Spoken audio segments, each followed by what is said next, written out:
नमस्कार मंडळी, मी रुपाली तुमचं पुन्हा एकदा खूप खूप स्वागत करते आजच्या एका नवीन व्लॉगमध्ये।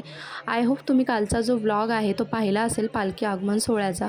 तर आज दुसरा दिवस आहे, म्हणजे आज सकाळीच पालखी देवळातून निघून मग प्रत्येकाच्या घरी जाते पाहुणचारासाठी। तिथे ओटी वगैरे सगळं भरलं जातं आणि असं करत पूर्ण दिवसभर पालखी वाडीतले प्रत्येक घरात जाते आणि त्यानंतर मग संध्याकाळी दुसऱ्या गावामध्ये पालखी नेण्यात येते।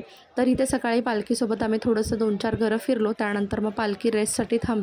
म्हणजे महाप्रसाद वगैरे जो असतो त्यासाठी थोडीशी रेस्ट घेते पालखी आणि त्यावेळेला मग इथे मंदिरामध्ये ना भोजनाचा कार्यक्रम जो आहे तो आवरून घेतात आणि त्यानंतर पुन्हा घरं जी घ्यायला आहेत पालखी सुरुवात करते।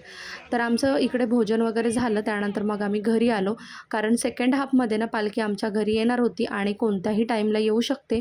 त्यामुळे मग आम्ही आमचं जेवण वगैरे आवरलं, घरातील काही मंडळी पालखीसोबत होती आणि बाकीचे आम्ही घरी तयारी करण्यासाठी आलो। तर इथे मुलांची थोडीशी मस्ती चालली होती, पेप्सी वगैरे खाणं चाललं होतं, तर आम्ही सगळ्यांनीच घेतली आणि थोडीशी गरमी आहेच। त्यानंतर इथे सगळं जेंट्स वगैरे जे आहेत त्यांनी क्लिनिंग करून घेतलं घरातलं पूर्ण आणि त्यानंतर मग रांगोळी काढणं किंवा थोडीफार सजावट या सगळ्या गोष्टी मग आम्ही करायला सुरुवात केली।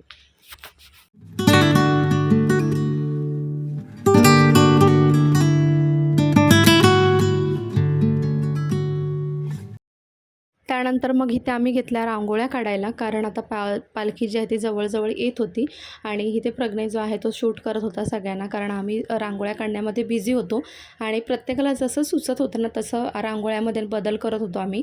आणि काही चुन्याने रांगोळी काढली आणि काही रांगोळी जी नॉर्मल आपली रांगोळी असते तर त्याच्याने काढली। चुन्याने यासाठी की कधी कधी काय होतं ना, घरामध्ये लहान मुलं आहेत त्याच्यामुळे ना पायाने किंवा मग हवेने सुद्धा रांगोळी पसरली जाते आणि मग पालखीपर्यंत ना ती रांगोळी काय व्यवस्थित राहत नाही, त्यामुळे मग चुन्याने सुद्धा काढली। आणि इथे माझे दीर जे आहेत ते सुद्धा रांगोळी काढत आहेत, तर त्यांचं सजेशन काही वेगळं होतं की असं काढा म्हणून। मग म्हटलं ठीक आहे, तुम्हीच काढून द्या आम्हाला, मग आम्ही कलर वगैरे जे आहे ते करण्याचं काम करतो।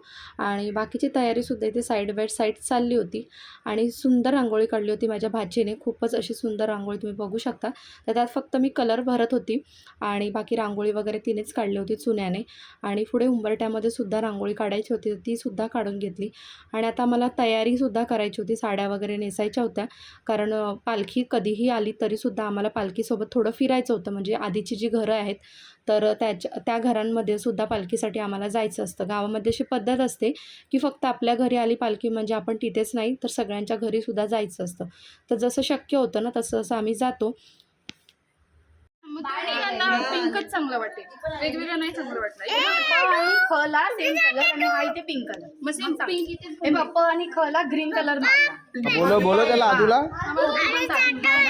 फक्त तेच काय पूर्ण नाही कॉन्ट्रास्ट पिंक स्टार्टर जरा असं करू का वेगळं वेगळं छान वाटेल। एवढंच कलर नाही एकदम असं बरोबर। पप्पा दुपारी मला खेळूने पेस्ट्री हे सी तुमचा मोबाईल आहे ना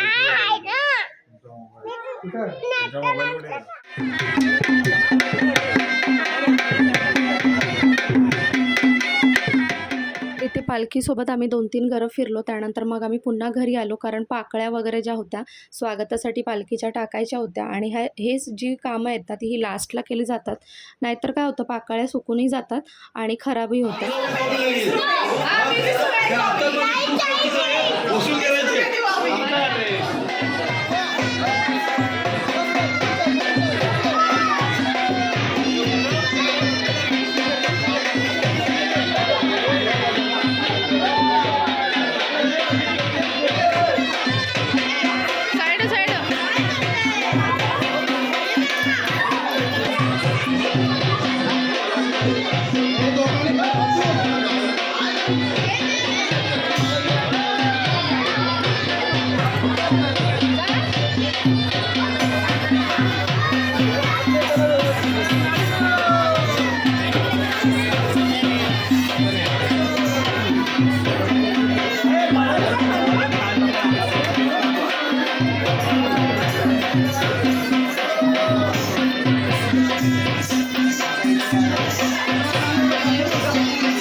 जसं की तुम्ही पाहिलंत पालखीचं स्वागत किती छान झालेलं आहे.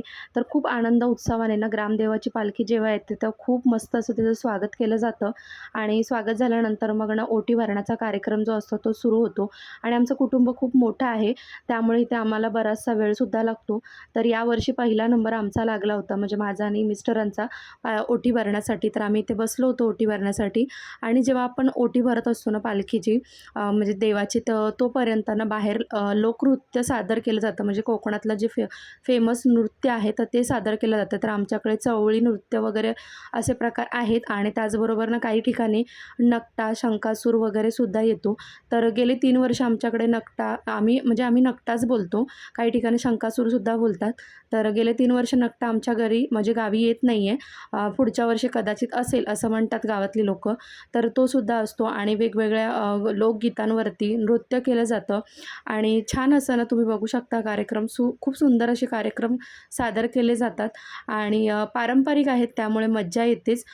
आणि घरातील सगळी मंडळी ना त्या नृत्यामध्ये लोकगीतांमध्ये ना सामील होतात आणि त्याचा आनंदसुद्धा घेतात. आणि तुम्हाला सगळ्यांनाच माहिती आहे ग्रामदेवाची पालखी आपल्या घरी पाहुणचाराला येणं म्हणजे किती मोठी गोष्ट आहे आणि आम्ही खूप भाग्यवान समजतो कोकणवासी की आमच्या घरी देवाची पालखी आमच्या घरी पाहुणचारासाठी येते आणि अशा वेळेला ना आपण त्याचं स्वागत छान केलंच पाहिजे आणि स्वइच्छेने आपल्याला जे हवं ते आपण ओटीमध्ये भरू शकतो, कोणतंही रेस्ट्रिक्शन नसतं.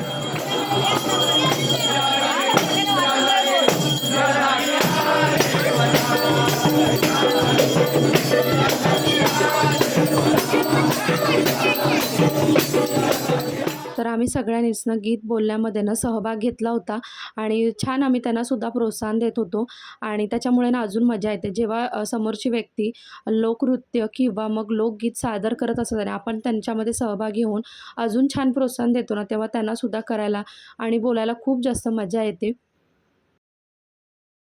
तर इथे ना एका साईडला ओटी भरण्याचा कार्यक्रमसुद्धा आतमध्ये चालू होता पालखीचा आणि आम्ही बाहेर लोकगीत जे सादर करत होते त्यांच्यासोबत आम्हीसुद्धा बोलत होतो आणि खूप मजा येत होते. आमच्या घरी ना थोडासा उशीर लागतो कारण परिवार मोठा आहे आणि आमच्याकडे ना कशी पद्धत आहे आम्ही तर ओटी भरतोच पण ज्या माहेरवासनी असतात तर त्यांचीसुद्धा त्यांच्या नावानेसुद्धा ओटी भरली जाते.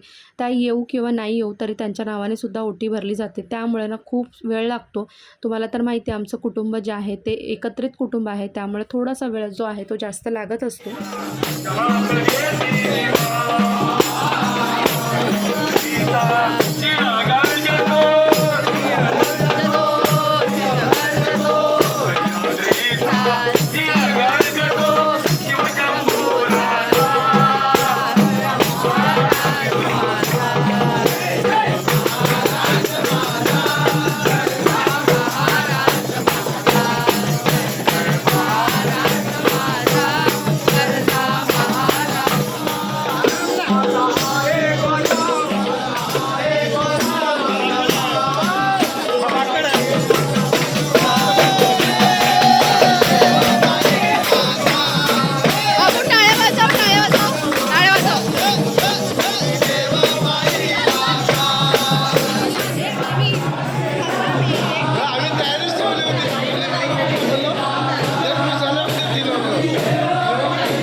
वाडीतले शेवटचे घर घेतल्यानंतर मग पालखीनं जिथे होळी जाळली जाते तर तिथे एक पूर्ण ना सर्कल राऊंड फिरून येते आणि त्यानंतर मग दुसऱ्या गावी जाण्यासाठी पालखी निघते, म्हणजे वेशीच्या बाहेर जाते आणि सगळे वाडीतले जे लोक आहेत ते त्याच्यासोबत 5 पावलं चालतात आणि त्यानंतर मग पालखी जी आहे ना ती दुसऱ्या गावात जाते.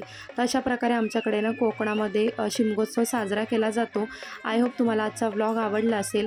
कसा वाटला मला नक्कीच कॉमेंट सेक्शनमध्ये सांगा आणि तुमच्या गावीसुद्धा अशा प्रकारे शिमगोत्सव करतात की नाही हे सुद्धा सांगा.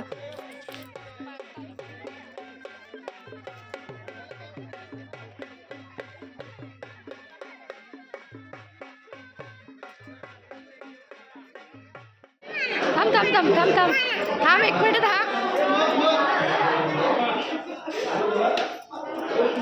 भाई तेरा क्या है?